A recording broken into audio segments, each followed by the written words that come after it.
Jayden was fine in a game we haven't discussed really at all. Jordan Love was excellent. And that's it. Jaden Daniels, he was fine in a game that we haven't really even discussed. And so he stays the same. But when everyone else moves up, you're not actually really staying the same here. I mean, first off, to say that he was just fine is not really entirely fair.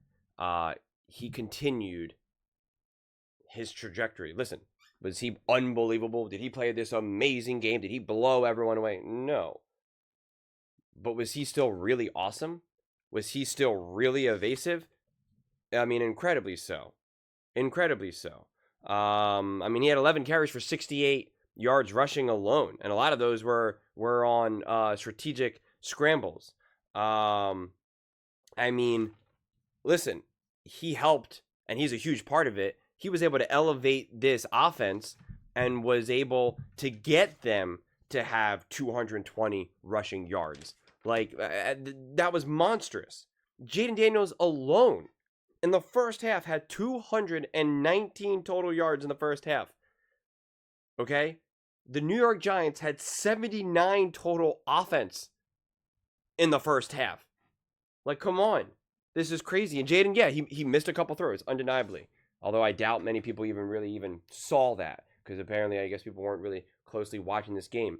But, I mean, he was incorporating Debo. Terry McLaurin, they haven't really been able to play together this. Terry McLaurin's got to kind of get back in the swing of things. They were 3 for 4 in the red zone. And again, it was against the Giants, who are not a good team. At least I don't think they're going to be a good team. I mean, I thought they were going to be better, and I looked at that and I was like, this looks a little wonky. So I get it, but I'm just not so sure how we're going to say now Jayden Daniels is on the same level of Geno Smith. And again, I like Geno. I don't see how we're going to now say that Jayden Daniels in 2025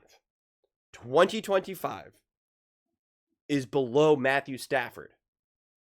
Makes no sense to me. And is below Baker Mayfield. Makes no sense to me. None. Zero.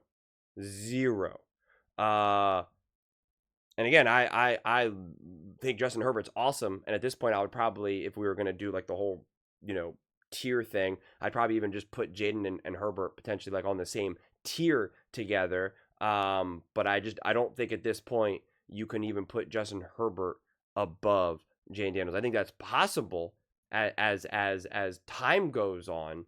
But I just think what Jayden Daniels has done was so special.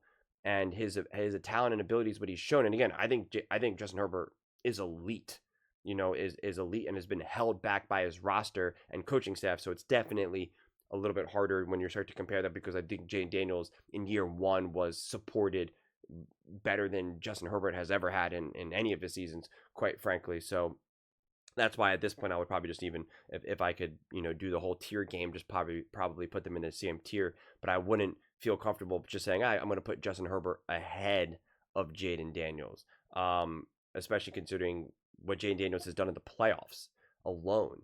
And so it's just like, since this is a rich tapestry, it's like, all right, what Jayden Daniels has done in one season, especially in the playoffs, was more than what Baker Mayfield has done and Justin Herbert has done.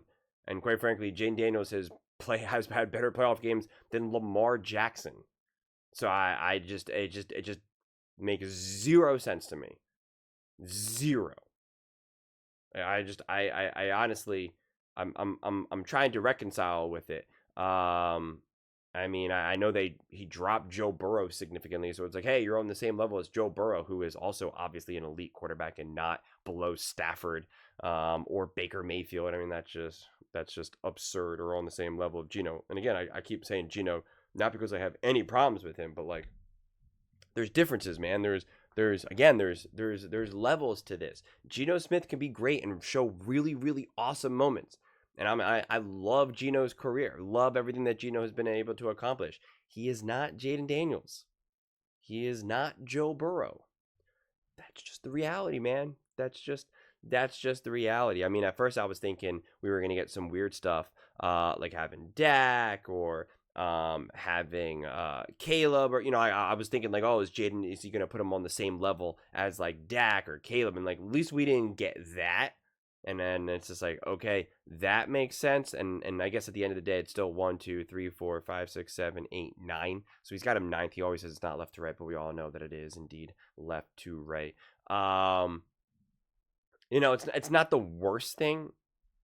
But I mean, and I've already harped on this in my other video talking about Jalen Hurts below Baker, so I'm just not going to go on a whole Baker rant. People already think that I hate Baker, but like, in what universe is anyone taking Baker Mayfield over Jayden Daniels? In what universe?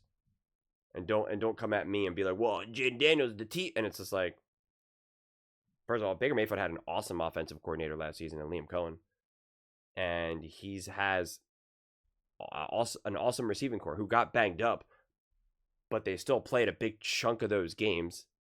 Super Bowl winning receiver. Like, and Jayden Daniels had Terry McLaurin and about to retire Zach Ertz.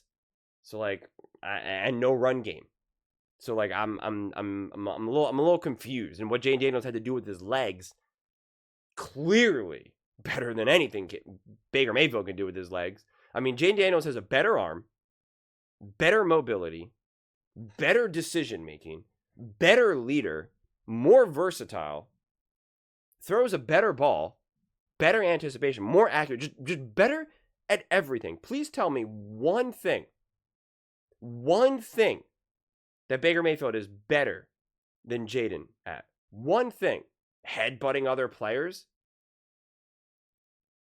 being snarky to the media, yelling at other players and being like, yeah, I'm big and strong. And it's like, okay.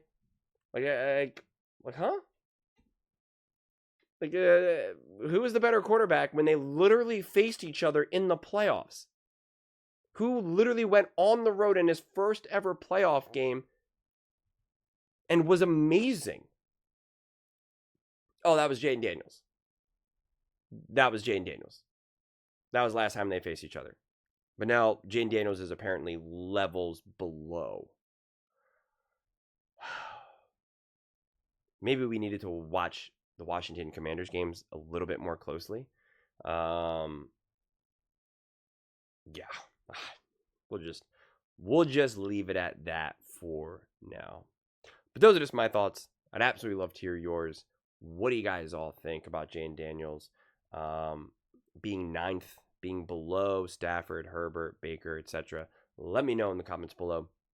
I read every single comment, so whether you agree with me or disagree with me, either way, let's get in some discussions, let's get in some fights, but ultimately, let's just have some fun. And please do consider subscribing. We are building an amazing community here, and I absolutely love to see you part of it. I want to build something that we all generally feel connected to, something that we're really excited to be part of. I think we're well on our way to doing it. And please don't forget to give this video a thumbs up, as it really does help with visibility and the algorithm. Thank you so much. See you next time.